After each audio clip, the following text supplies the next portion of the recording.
Les 10 erreurs qui t'empêchent de bien gérer ton temps. Bonjour les amis et bienvenue dans les secrets de Chronos. Je suis Thierry Doriot, ton coach en organisation et l'auteur de la méthode Chronos qui booste ta productivité. Aujourd'hui, nous allons voir comment gagner du temps en évitant de commettre des erreurs. Mais avant ça, laisse-moi te dire que tu peux t'abonner à la chaîne en cliquant en dessous. C'est le meilleur moyen de recevoir toutes les vidéos directement dans ta boîte mail. Être le maître de son temps. Contrôler son emploi du temps, c'est précieux, car cela va te permettre de faire des choix pour accéder à tous tes rêves et voir tes projets se réaliser. Mais pour ce faire, il te faut contourner les embûches, être à l'affût des bonnes pratiques et te protéger des voleurs de temps. Dans cette vidéo, tu vas bénéficier de conseils et astuces pour mieux gérer ton temps. J'ai décidé de te partager les 10 erreurs à éviter pour plus de sérénité dans ton agenda. La première erreur est de ne pas planifier ta journée. Souvent, tu es dans l'urgence et ton quotidien n'est plus structuré. C'est-à-dire que tu n'as pas optimisé ton emploi du temps et que les rendez-vous s'enchaînent sans aucune cohérence. Tu perds un temps fou dans ton organisation et forcément, cela te déstabilise et le stress t'envahit. Alors la solution, c'est de vérifier la veille que tu as bien tous les documents pour assurer tes rendez-vous du lendemain, que tu as bien mis les priorités au moment où tu es le plus productif et que tu as laissé des plages de réflexion stratégiques dans ton emploi du temps. Alors, bloque un créneau avant de quitter ton job pour planifier ta journée du lendemain. L'avantage énorme, c'est que tu partiras chez toi avec l'impression d'avoir tout prévu et que tu pourras te consacrer à ta vie de famille sans aucune arrière-pensée négative. La deuxième erreur, c'est de ne pas installer de routine matinale. Tu fonces tête baissée et tu attaques la journée au saut du lit. Tu te dépêches pour préparer le petit déjeuner des enfants, les habiller, et tu es souvent dans l'urgence et tu es en retard et cela te pèse. Tu as vraiment l'impression que ta vie ne t'appartient plus. Et si tu te levais un peu plus tôt pour te reconnecter à toi-même? Je sais, ça peut paraître un peu ésotérique, mais c'est la clé pour bien démarrer une journée. Installe une heure pendant laquelle tu vas faire de la méditation, proclamer des affirmations, visualiser ta vie future, faire un peu d'exercice, lire et écrire ton journal intime. Une heure qui t'appartient, que tu ne partages avec personne. Ce sentiment de s'occuper de soi, et rien que soi, ça fait toute la différence. Troisième erreur, démarrer sa journée en ouvrant sa boîte mail. Attention, si tu te jettes sur les emails dès que tu arrives au boulot, après être passé par la machine à café et avoir discuté du film de la veille, tu perds un temps précieux et tu plonges directement dans l'agenda des autres.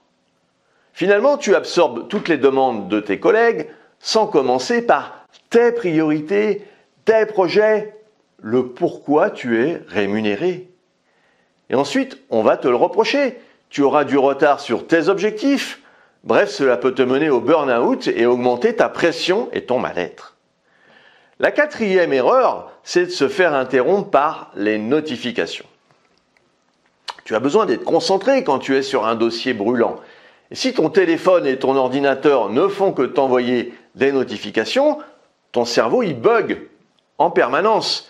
Et il te faut un temps infini pour retrouver le fil de ta concentration. Ton focus est mis à mal et tu n'avances plus.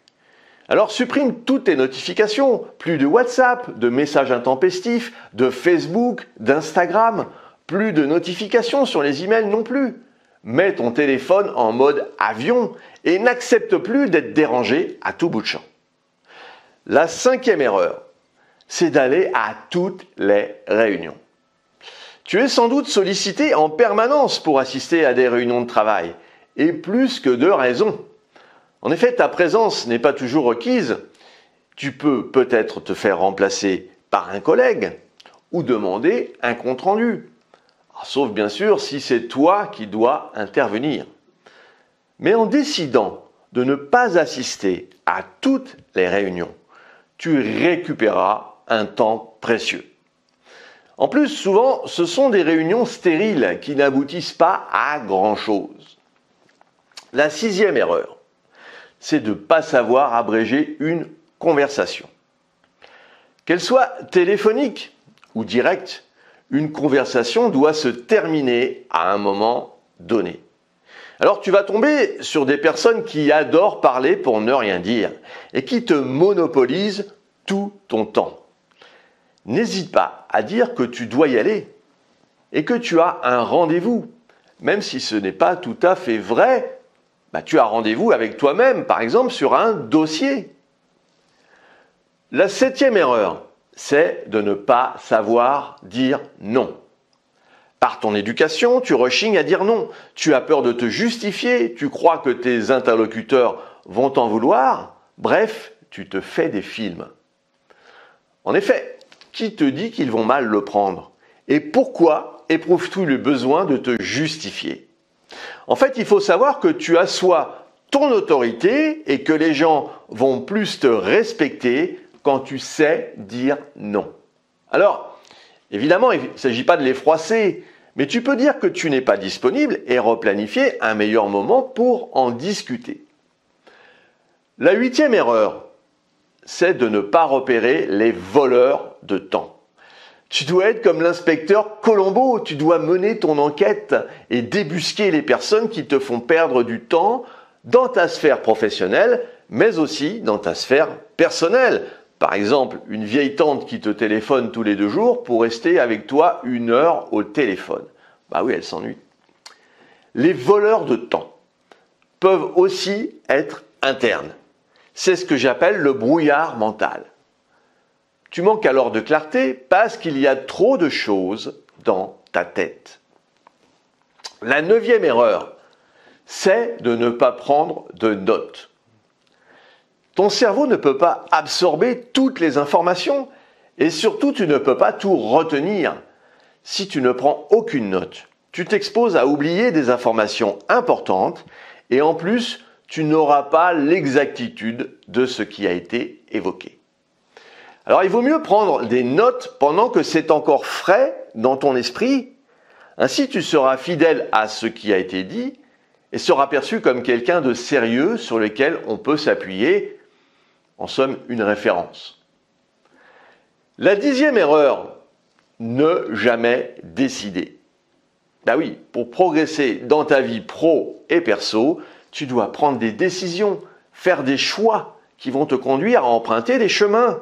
Si tu rencontres des difficultés à te décider, tu stagneras, tu seras toujours dans l'expectative.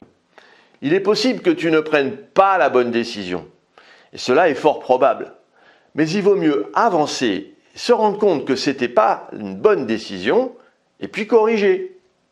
On a ainsi éliminé une façon de faire et on se rapproche de la bonne décision. Voilà, tu l'as compris. Si tu cumules plusieurs de ces erreurs, tu auras du mal à bien gérer ton emploi du temps, engendrant stress, frustration et puis parfois burn-out. Nous disposons tous de 24 heures dans la journée et pas une de plus. Alors, puisque le temps nous est compté, il faut s'organiser pour en perdre le moins possible. Alors, si tu as apprécié cette vidéo et tu penses qu'elle pourrait aider d'autres personnes, mets un pouce bleu et partage ce contenu. Pour te focaliser sur tes actions, il est nécessaire de prendre du recul. C'est ce que je te propose de mettre en place avec toi en t'offrant un coaching d'1 demi-heure. Si tu en as ras-le-bol d'être toujours dans l'urgence, nous pouvons travailler sur ton organisation et ta gestion du temps. définissons ensemble les prochaines actions à mener. Si tu veux aller plus loin dans la gestion de ton temps, et puis pour te remercier d'avoir suivi cette vidéo, j'ai mis à ta disposition un challenge, un défi de 5 jours pour mieux gérer ton agenda. Et puis, retrouve-moi sur le site internet www.lessecretsdechronos.com. À très vite!